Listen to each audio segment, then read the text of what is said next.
Today we're dealing with exhaust system components that we are going to replace. Now, typically they rust out and they break off with the Catalytic Converter.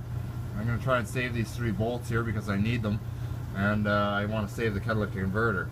So we're going to go ahead and apply some heat to this and see what we can get done here.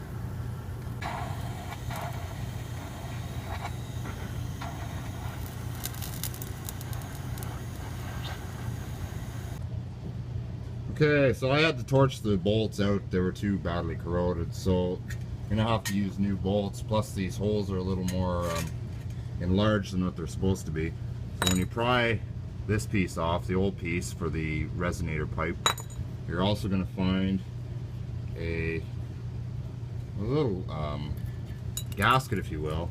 There's actually supposed to be a gasket over top of this as well. And you're gonna find this inside this groove here.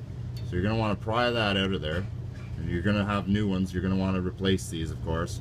Nothing sucks worse than having an exhaust leak right at your catalytic converter. So you're going to want to pry that out, remove it, order a new one, and clean it up with some heat and a wire brush.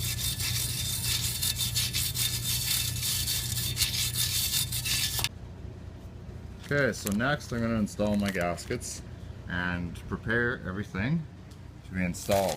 I'm going to also install new exhaust hanger mounts. Now these have a hole in there, but you can tell that you do kind of need to drill a little bit of a hole all the way through. I'm going to show you that in a minute. You're going to want to make the smallest hole possible so it's nice and tight, so that you don't have any exhaust vibrations or any noises. And we have a spring kit for exhaust as well.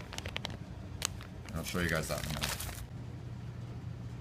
I guess the dog is going to do it for me. Are you going to... No?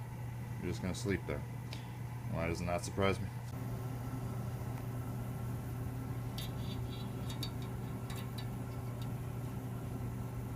You may have to give it a slight tap of the hammer to get it in there. I also want to take note that there is a flat edge to this, and there's also a tapered edge. So this is the rounded edge, and on this side is the tapered edge. So you're going to want to have the flat spot sitting in the converter, and the rounded edge is going to sit against this.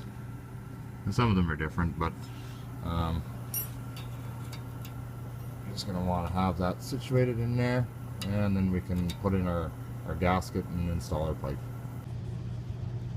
And there we have it, sitting in there nice and pretty. Now we can install our gasket. Alright, so because I made the holes bigger, I needed to, in return, find bigger bolts, bigger grade A bolts. You can buy some, or if you're a real car guy, you probably have millions of them lying around someplace. So I just went with the next size up. It's perfect. It goes through the exhaust pipe even very nicely.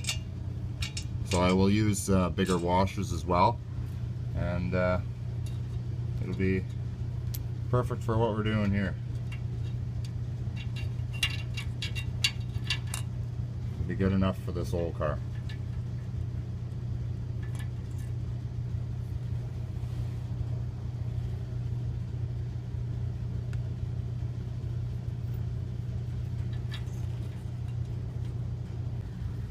Okay, let's talk about the exhaust hangers now.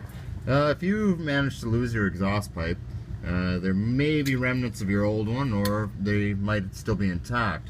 Now you can either opt out and buy new ones, or you can use your originals if you want. I'm going to replace them with new ones, just so that there's no vibrations.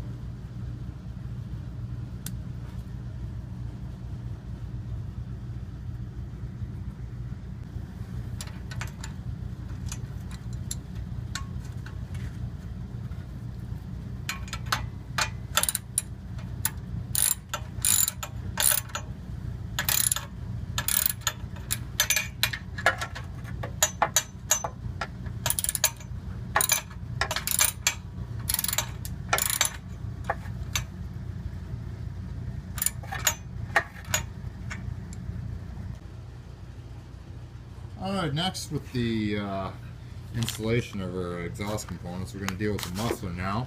Now, got a couple extra exhaust mount hangers. We've got an exhaust kit. Now, in this kit, comes with 4 bolts, 2 long ones and 2 short ones. Now, you got to figure out and decipher which is the best for your system. I have 2 short ones here. We're going to see how that'll bolt up in a minute. I also have this gasket here as well. We're going to open him up and insert this into our muffler.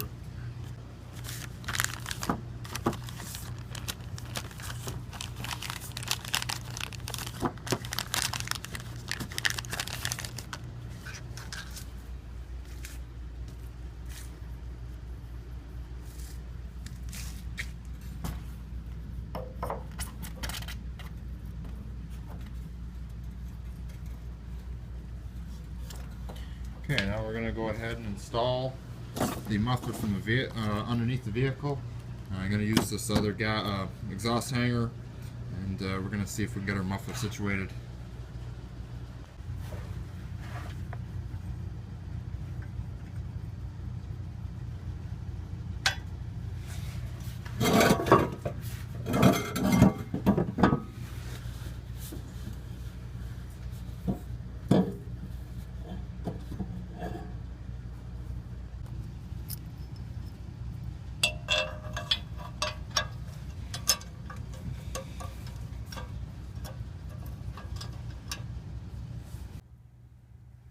Okay, 13 millimeter, and you'll also need a 12 mil in order to tighten these both up.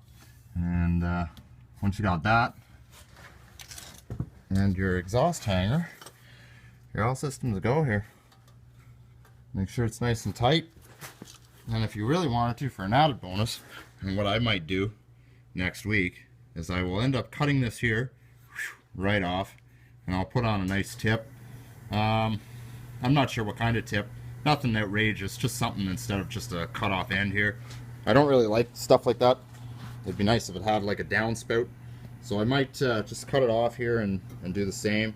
You can also get a chrome tip, but it also has the same style. Like it's just like cut off. It doesn't have like the turn down.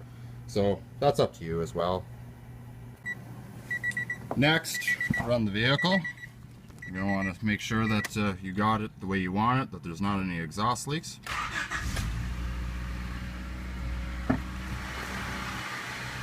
By the sound of it, it's very nice.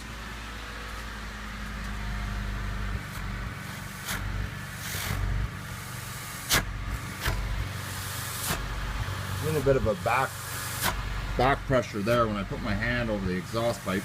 You can kind of hear a bit of air escaping up there at that flange, but it's not bad. It is quiet, and that's all we really want.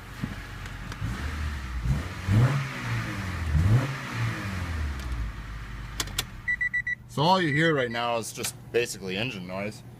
That's all we really want, right? It's nice and quiet. Doesn't seem to be any major exhaust leaks. Doesn't seem to be any exhaust leaks. Just when I put my hand over, you can hear a little bit of a psst at the flange there. But other than that, you know what? I'd say this car is all systems go. Very straightforward stuff, guys. Like, don't get discouraged if all of a sudden you put an exhaust system on and it's loud, or you hear a lot of exhaust leaks someplace. Don't worry about it. As long as you have your parts, there's gaskets, there's flanges, there's spring-loaded bolts that you need. Just take a look at a wiring schematic, make sure you get what you need, and it's not all that bad. And you do need a set of torches. And it'd also be nice if you had a MIG welder as well. So if you have that basic stuff, hey, your all systems go.